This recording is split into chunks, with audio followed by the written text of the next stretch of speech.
Hello there. Well, we have got an absolutely cracking day. You know, the bus journey from Glasgow to here, Kirkcaldy, was just out of this world. It's one of these kind of autumn mornings where it was all happening. You know, there was little pockets of ground mist kind of crawling along the ground, and there even looked like some sort of cloud inversion or something. You know, I don't know if it was fog or a cloud inversion, but there's just all this kind of thick cloud at ground level. It cheered me up no end, I'll tell you. And there was also a lot of geese, hundreds if not thousands of geese in different packs. Do geese come in packs? I don't know. And you know, to my utter shame, I can never remember whether they're coming or going at this time of year, but there was a heck of a lot of them. And also sort of wispy clouds that were just utterly fascinating. If only I could take a video of that bus journey, I would have cracked it. So as I say, I'm in Kirkcaldy. I'm doing another bit of the Fife Coastal Path between here and Aberdour. We'll be passing through Kinghorn and Burnt Island. It's about 9 miles or something, and as you probably already know, the Fife Coastal Path is a long distance walking trail that follows the coast in the East Neuk of Fife. It's an absolutely cracking walk. I highly recommend it. You don't have to do the whole thing in a one-way. You know, over a week or however long it takes. You can just do a day at a time. In fact, I think one of the videos I've already done, I think I just did a very short stretch. It was just about a mile or something between two towns, but it was just a stunningly beautiful mile. The choice is yours about these sort of what you want to do, but it's here for walking in any kind of length that you want.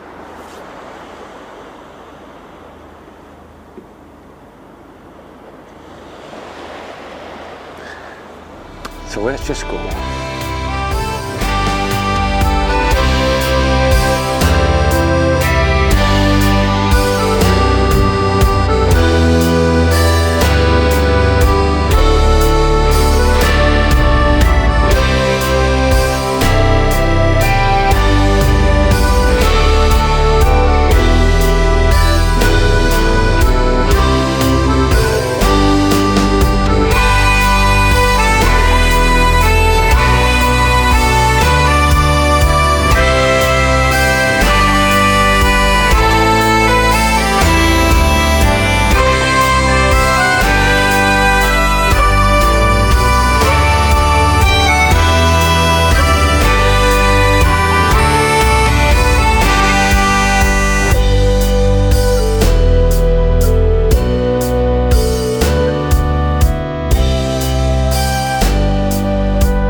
Well, I've made it to Kinghorn.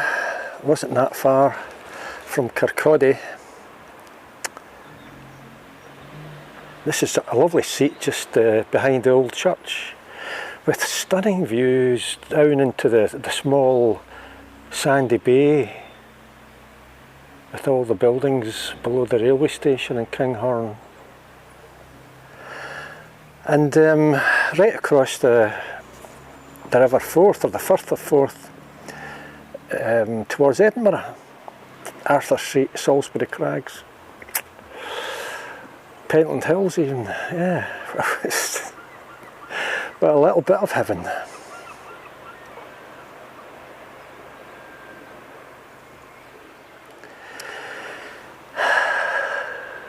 It's beautiful. You know, I said earlier, but it's just been a stunning day for clouds. I was talking to a woman back there, and she was saying something like her grandfather used to be a meteorologist, and so he knew all about clouds. And he said when you got these sort of clouds, I think they're cirrus clouds or something like that, and I think she called them, I don't know whether it was horse's tail or mare's tails or something like that, and I could instantly see what she meant by that, because they were kind of wispy and really quite beautiful clouds. And she said that her grandfather said that when you see these sort of clouds, it means the weather's going to change. And that's exactly right, because today is a sort of weather window between a number of days where the weather's going to be very different and pretty wet, I think, and maybe even a bit windy. So she was spot on, and her grandfather was spot on. That's why I picked today, because it is a weather window, and it's just stunning.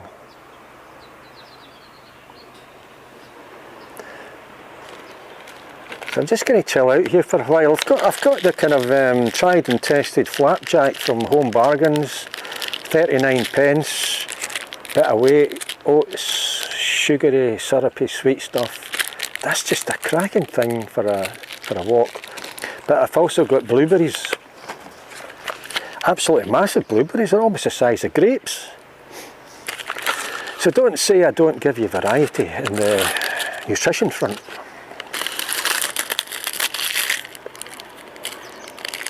Look at the size of that blueberry.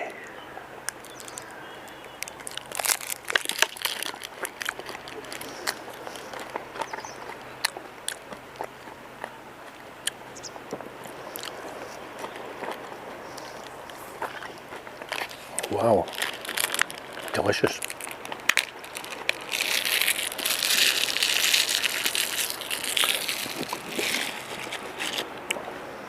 I was walking along the Barton Road in Partick the other day, and somebody was shouting. It was a woman, she was shouting something like, "Donna!" And a short while later, Donna.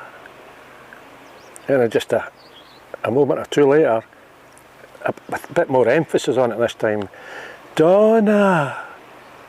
And you're thinking, for flip's sake, would you just shut up? I've often thought that the people of Glasgow, or maybe it's just Partick, they're quite keen on shouting. You know, it's as if they haven't quite mastered the door entry system, and rather than the complicated business of pressing numbers and buttons and things, they'll just shout up at a tenement to somebody they're wanting to see. In fact, even if it's a multi-storey flat, 20 stories up, and they'll still be shouting up there, Donna. What's wrong with these people? I mean, in all my many years, I've never really found the need to kind of shout somebody's name in the street, you know. That said, when I was a child, it must have been the early 1960s, and as a family we were all going on a day out somewhere. And we were in Queen Street railway station. Dad had gone to the toilet and he hadn't come back again. So I was dispatched by Mother to the public lavatory to find Dad, in case he'd maybe collapsed on the seat or something and he was dead. So I went in. I couldn't instantly see him. He wasn't at a urinal, and there was a lot of cubicles. So I worked my way along the cubicles. A couple of chaps on the door of the cubicle. Dad? And a little perplexed voice would come from behind the door. No? And I go to the next cubicle. Chap, chap, chap. Dad? And another voice would come from behind the door. No? And again, I worked my way along the whole row of cubicles. All these guys wondering what the heck was going on. I mean, it did occur to me that if Dad had actually had some sort of illness and he was collapsed on the toilet seat, I might have to actually, there was a fair sized gap under each of the cubicle doors. I thought I was going to have to look under the cubicle door, which in itself would have brought a whole series of issues. I'm just checking, mate, just checking it's no matter.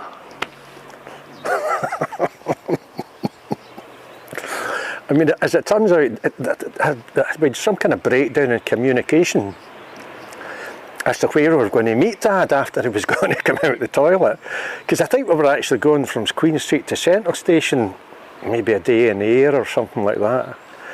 But as I say, breakdown in communication, we didn't. Dad thought we were meeting somewhere, Mum thought we were meeting somewhere completely different. The whole day was knackered. I think there was some suspicion that Dad had maybe had a small refreshment at some point, either before or after being at the toilet. But that's neither here nor there. We were meeting up in two completely different places, and the day in the air didn't happen. That's the only time I've ever sort of shouted, you know.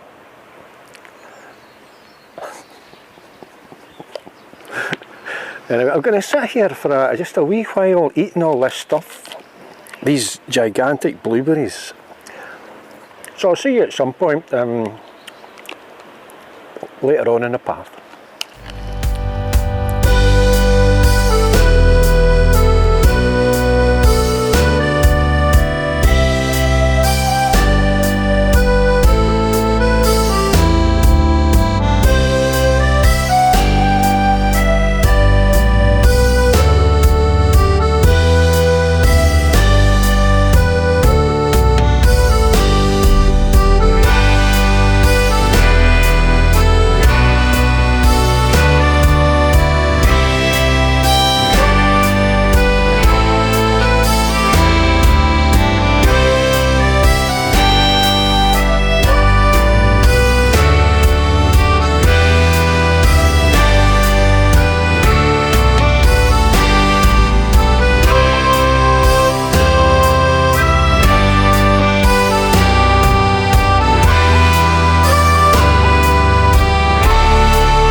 I love these narrow footpaths where you've got a stone wall on either side.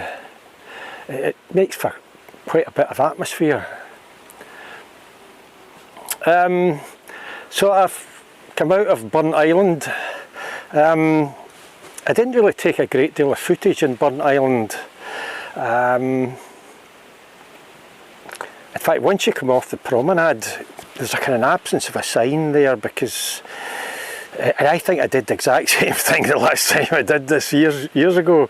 You ended up doing a kind of small circular route around a inhabited hillock, which isn't the way, you know. It gives you some nice views, I suppose, but yeah. I mean, I couldn't find a great deal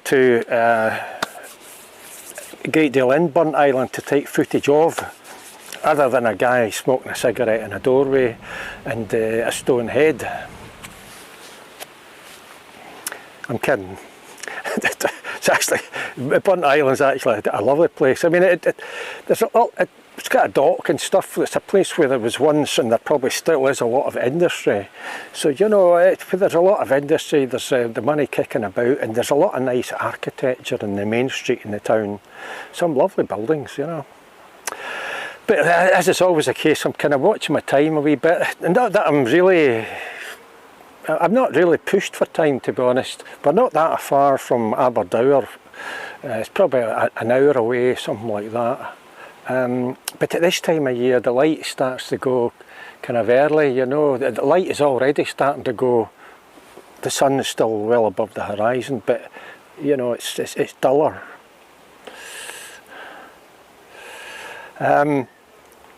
Also, the section between Pettycur and Burnt Island, you know, where you've got a choice of the low level route or the high level route.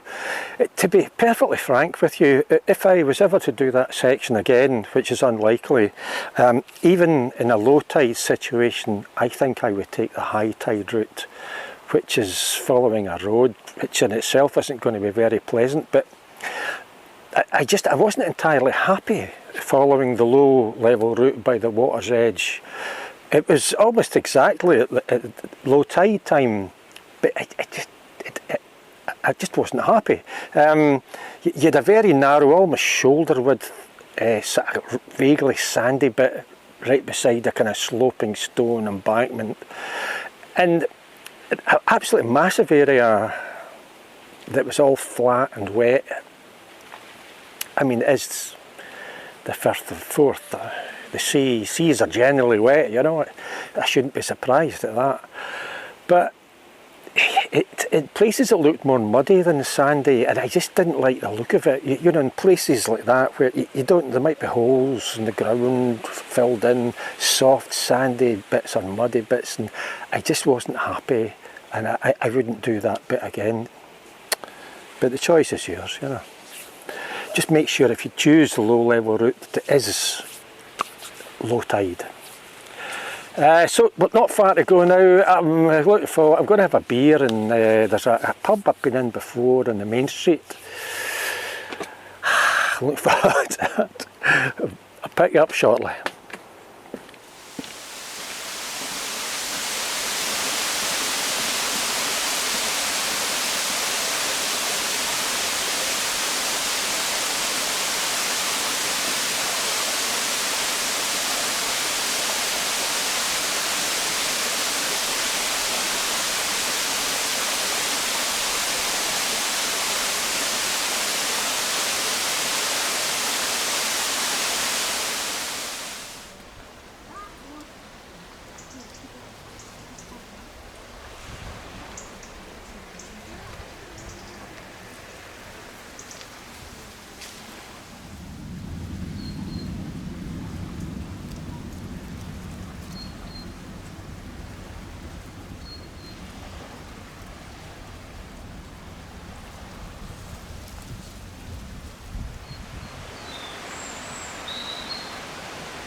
Well, Aberdour's in view, we've made it.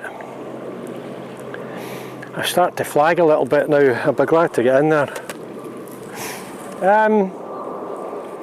As you saw a moment ago, there was seals on rocks back there between here and Burnt Island. And it's a strange thing to say, but I'm just not sure if I've ever seen seals before. Obviously I've seen dead stuffed seals in a museum, and I've seen seals on the telly, in a zoo as well. But it's not something I see very often. I personally don't see, I don't think I've seen them at all. So that was a real eye-opener for me, and pretty much made the whole day worthwhile. Fascinating things. I'm sure one of them was waving at me.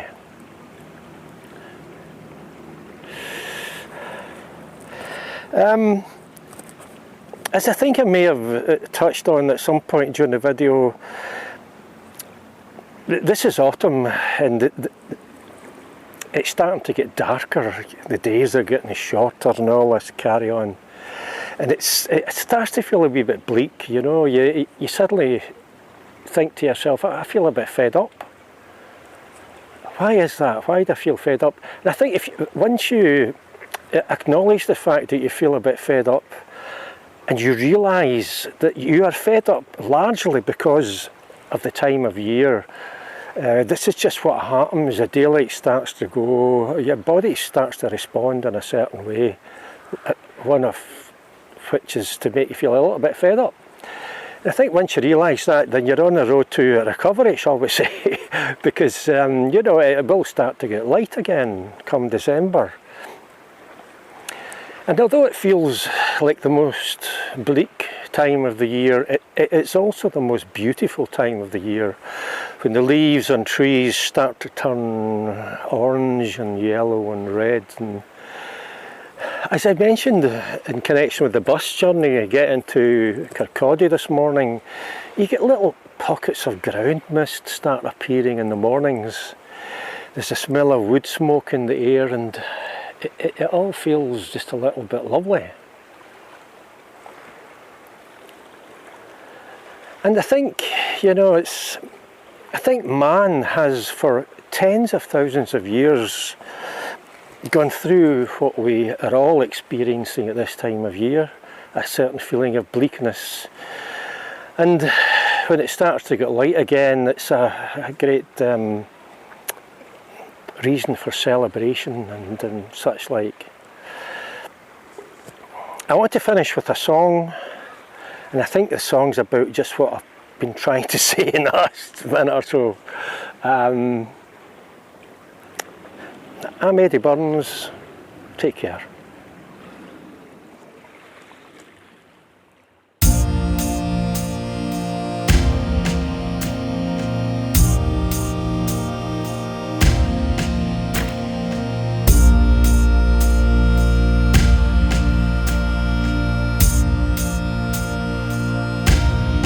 As the sun sinks behind the hill, another year has gone.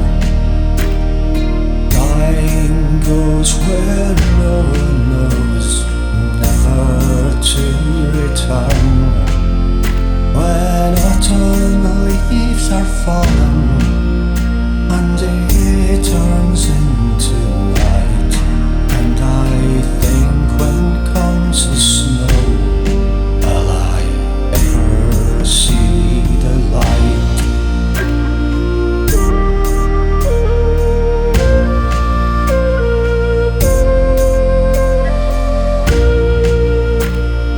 Darkness saps the winter haze when nothing is in view. I look to all horizons, I look to try see through. The shadows all around me, hiding colours of the fall, and I wonder if I'll ever hear those yellow summer's call.